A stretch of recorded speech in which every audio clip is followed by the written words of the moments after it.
which doesn't die in a flood. Let me take you on a trip to the deepest depths of the ocean. We still have yet to discover 91% of ocean life. There are fish living so deep in the ocean that we couldn't even get to them.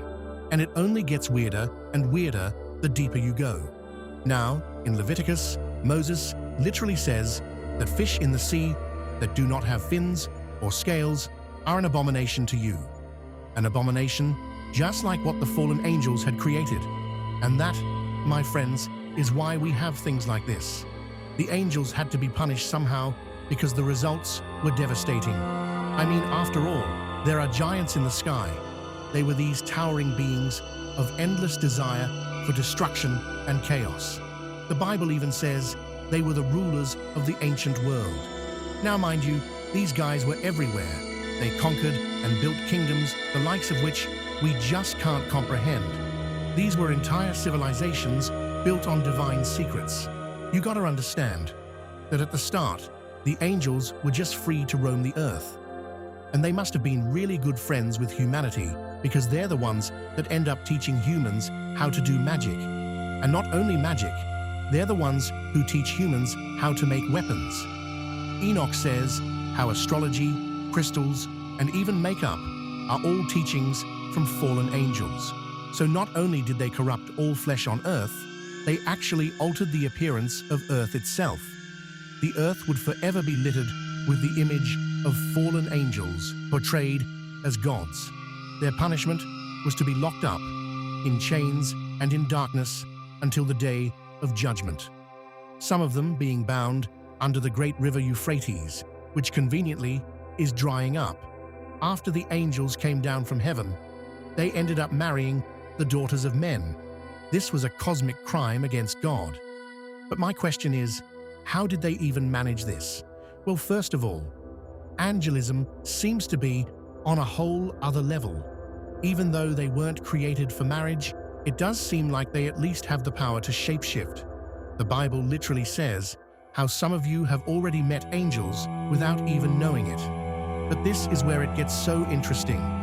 Not only could they have probably appeared in whatever form they liked, these fallen angels would have also known what I call heavenly secrets. See, there's this ancient collection of texts called the Book of Enoch.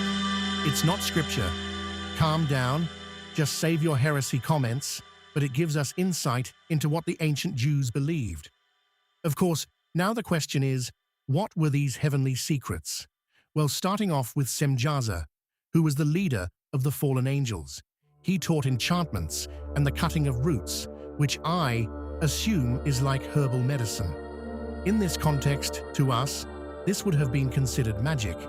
Amaros taught the resolving of enchantments, the study of counteracting spells, undoing magic.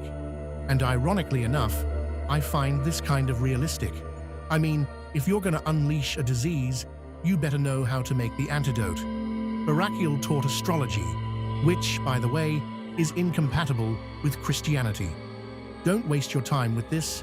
You are more than a Sagittarius, you're a human being. Kokabeel taught about the constellations and astronomy.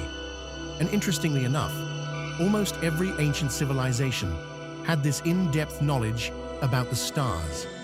Ezekiel taught humans how to read the signs of the clouds, which could either be meteorology or divination.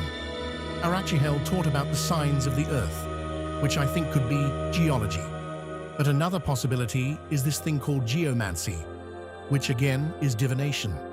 Shamsil taught about the signs of the sun, which could have something to do with the seasons, but honestly, I don't know for sure.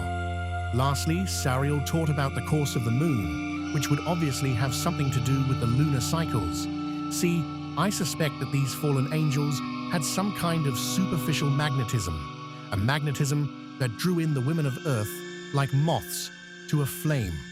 Their appearance, mixed with their heavenly secrets, made them like an irresistible, poisonous fruit. Fruit that, with all its beauty and for all its color, ultimately led to death and destruction. Semjaza is this chief fallen angel who used to watch over humanity. He was part of this group of 200 angels called the Watchers. But one day, they started to lust after human daughters. Follow for more.